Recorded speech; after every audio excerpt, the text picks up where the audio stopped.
Comment réussir vos travaux en immobilier pour donner le coup de cœur à vos locataires?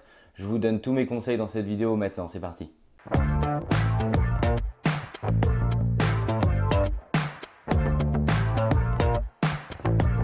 Je voulais vous faire cette vidéo comment réussir vos travaux en immobilier. La règle vraiment numéro 1 pour aboutir au succès de vos travaux, il faut vous baser sur des professionnels. En un, c'est constituez-vous une bonne équipe. C'est important que vous ayez un artisan qui tient la route. Effectivement, si cet artisan est mauvais, vous aurez beau être derrière tous les jours sur votre chantier. A priori, si ce n'est pas vous qui allez faire l'électricité et de la plomberie, ça ne changera de toute manière rien. Donc vraiment, vérifiez la qualité précédemment du travail qu'il a fait, par exemple, sur d'autres chantiers. Demandez-lui à en visiter ou si par exemple des amis vous l'ont recommandé, ça va faire toute la différence. Ici, c'est une excellente équipe de travaux qui est au service de nos clients. Donc on a sorti l'appartement dans les délais, c'est parfaitement respecté, c'est beau, tout est aux normes, tout est fonctionnel. J'ai fait le tour de l'appartement à la sortie, il n'y a aucune reprise à mes yeux, donc c'est parfait. Donc c'est vraiment la différence qui va être primordiale, c'est vraiment d'investir sur l'équipe. Aller vers de bons professionnels, ça fera toute la différence pour respecter les délais, pour respecter le budget et pour sortir un appartement bien entendu qui est conforme.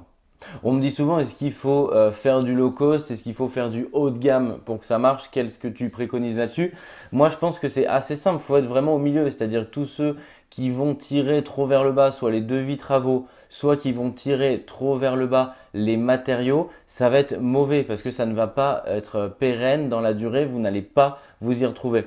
À l'inverse, on n'est pas dans une résidence principale où vous êtes dans l'achat coup de cœur, plaisir de vos matériaux. Le but du jeu, c'est d'être vraiment au milieu, sur de la robustesse vraiment de matériaux et qu'il n'y ait pas de problème particulier. Là, j'ai un radiateur, ça sert à rien de prendre la bête de compétition de radiateur qui coûte 1000 € le radiateur. À l'inverse, si vous prenez un véritable grille-pain qui ne tient pas au mur, il va y avoir un sujet, il va casser assez rapidement.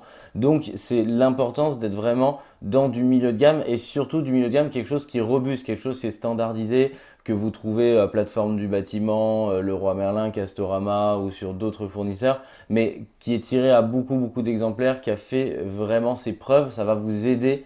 D'une part, le jour où il faudra le renouveler, c'est beaucoup plus simple, potentiellement il existera toujours. Et deuxièmement, il sera robuste, ce sera plus robuste, plus facile à installer et ça durera vraiment plus longtemps. Et donc ce sera au service de votre rentabilité. Le troisième point fondamental, c'est de suivre le chantier. C'est pour ça que chez Investissement Locatif, il y a une équipe, le pôle architecture, c'est plus de 11 personnes sur la partie plan, suivi de travaux et décoration qui s'occupent des chantiers de nos clients et il faut les suivre. Il faut suivre les chantiers. Pourquoi? Tout simplement parce que c'est juste un facteur humain.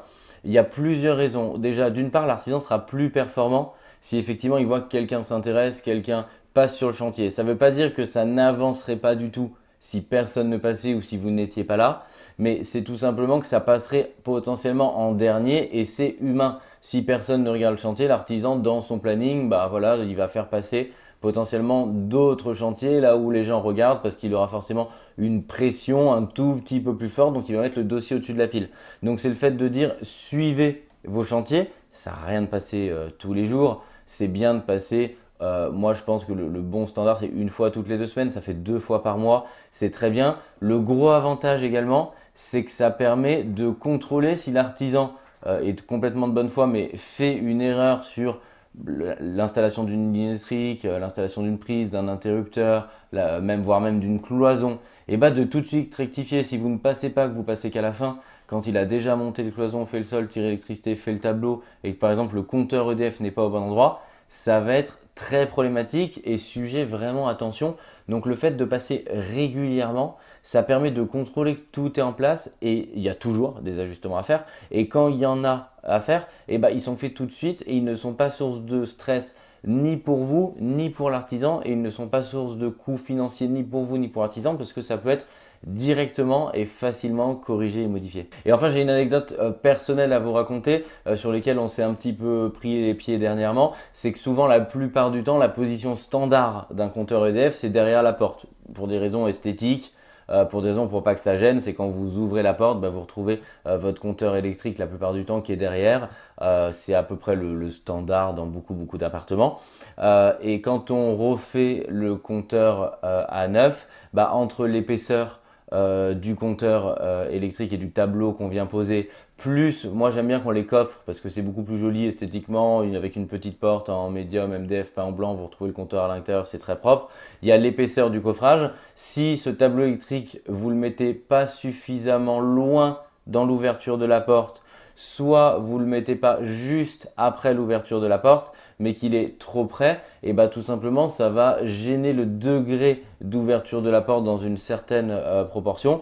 C'est quelque chose dont on s'est pris les pieds très récemment. Alors on s'en est sorti, on a fait le décalage du compteur électrique, mais ça nous a engendré un stress forcément avec l'artisan de le faire.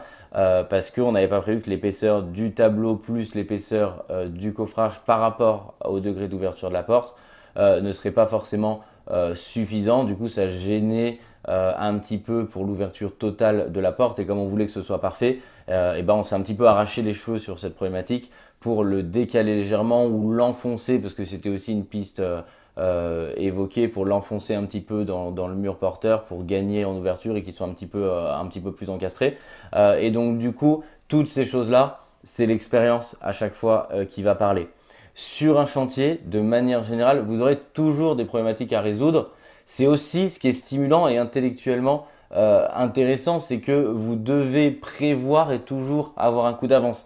Ici, c'est l'expérience qui parle et vous devez être entouré de professionnels là-dessus, et par exemple par un bon artisan, parce que il va le voir ces choses-là. Par exemple, l'artisan avec lequel ça s'est produit, c'est sûr que ni notre équipe ni lui ne reproduira ça, parce que c'est quelque chose maintenant qui a été standardisé, inscrit dans une checklist de vérification avec des dizaines de points de vérification à chaque étape, et c'est quelque chose qu'on n'avait encore jamais rencontré. Donc ces toutes petites problématiques, ça nous permet ensuite d'en ressortir à chaque fois plus fort, de les intégrer dans une checklist à vérifier.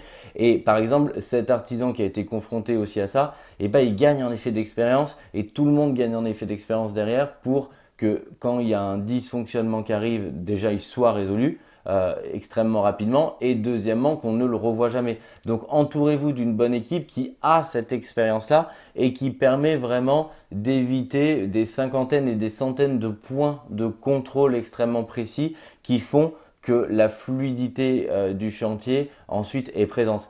Et je trouve que c'est souvent l'exemple dans les très grosses sociétés. On prend souvent l'exemple de l'iPhone où on dit tiens, les enfants savent s'en servir, c'est très simple d'utilisation. En fait, plus quelque chose est fluide, ça ne veut pas dire qu'il est facile.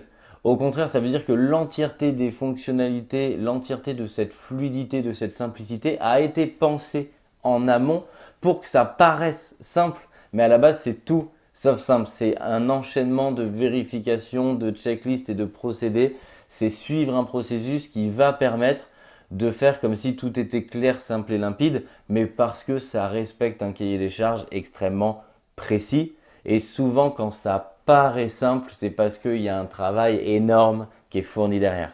Je suis sûr que cette vidéo va vous permettre de vous éclairer sur comment réussir vos travaux à la perfection pour faire demain de vos opérations des opérations extrêmement rentables. Je vous invite à vous abonner à la chaîne YouTube en cliquant sur le bouton rouge s'abonner et la petite cloche notification pour recevoir l'entièreté des conseils. Et je vous invite à mettre en commentaire si vous aussi en travaux vous avez eu ce petit caillou dans la chaussure qui gêne et où vous devez vous torturer l'esprit pour trouver une solution.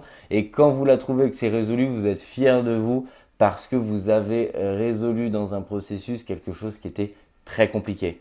À très bientôt pour développer votre opération. Ciao!